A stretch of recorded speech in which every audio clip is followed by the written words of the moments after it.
नमस्कार, श्री स्वामी समर्थ. तर येत्या 25 जुलैला आषाढी एकादशी आलेली आहे. आषाढी एकादशीला देवशयनी एकादशी किंवा पद्मनाभन एकादशी असे देखील म्हणतात. तर या दिवशी आपल्याला काही महत्त्वाच्या वस्तू आपल्या घरामध्ये आणायच्या आहेत. तर त्यातील पहिली गोष्ट म्हणजे तुळशीचं रोप आपल्याला आपल्या घरामध्ये आणायचं असेल.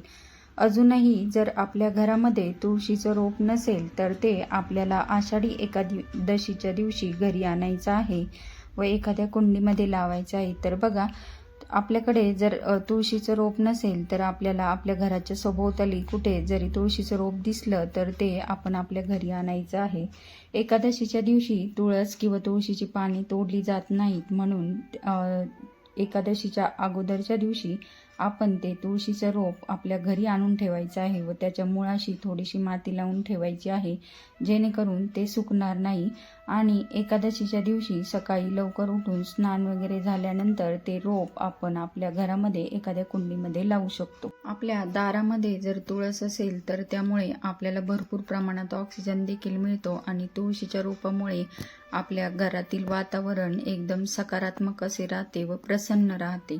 त्यानंतर दुसरी एक गोष्ट आपल्याला एकादशीच्या दिवशी आपल्या घरामध्ये आणायची आहे, ती म्हणजे विठ्ठल रुक्मिणीची मूर्ती किंवा भगवान श्रीहरी विष्णूंचा फोटो.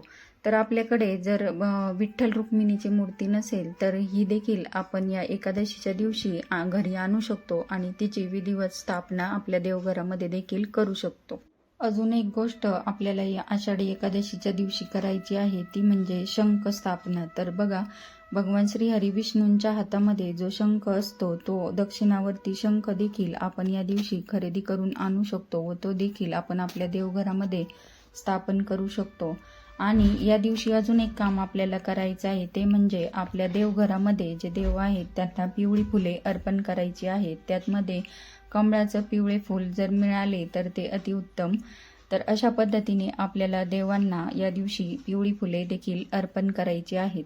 त्यानंतर एखादे फळ, खडीसाखर किंवा पंचामृत याचं नैवेद्य आपण देवांना अर्पण करायचं आहे. तर बघा, हे सर्व केल्यामुळे काय होतं तर आपल्या घरामध्ये सकारात्मक ऊर्जा येते व आपल्या घरातील वातावरण छान, प्रसन्न, आनंदी राहण्यास मदत होते. हे सर्व केल्याने घरामध्ये सुख, शांती, समृद्धी येण्यास मदत होते. त्यासोबतच या सर्व गोष्टींना आपल्या कष्टाची साथ जर असेल तर नक्कीच आपल्या घरात आनंददायी वातावरण निर्माण होते.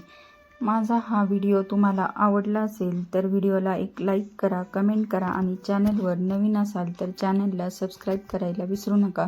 तर भेटूया अशाच एका नवीन व्हिडिओमध्ये. तोपर्यंत